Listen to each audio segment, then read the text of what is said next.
The Landscape Architecture Department at the Rutgers School of Biological and Environmental Sciences explored the effects of climate.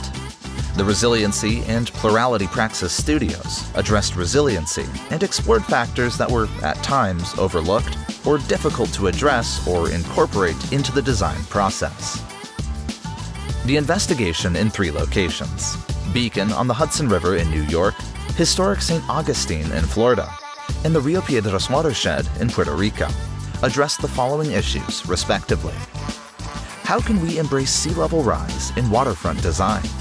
How can we reimagine a historic site in the face of sea level rise?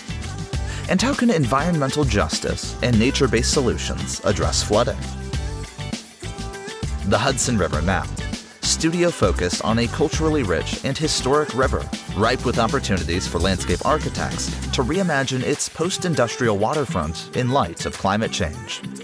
The projects in the studio demonstrated how waterfront design can embrace sea level rise and reestablish native ecological communities along the coastline, while simultaneously creating opportunities for people to access and enjoy the river. We really got a great experience being there in person and familiarizing ourselves with the sites at a human scale. So I feel like in the beginning we didn't know a ton about resiliency. Like obviously there's climate change happening and sea level rise, but to actually know the impacts that it's going to have on Manhattan and the New York area, it's mind-opening.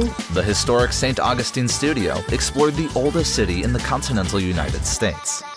Since it's impossible to determine the right side of history versus the wrong, students were encouraged to discuss, explore, and embrace the plurality of people and their stories.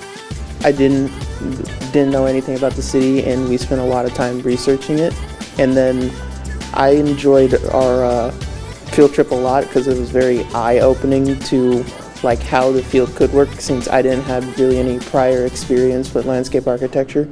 The PR 1493 to 2093 studio analyzed and designed for the community of residents in the Rio Piedras watershed. The study focused on ecological and social aspects of the place intertwined with nature-based designs to provide a variety of planning and design options for green and blue stormwater management.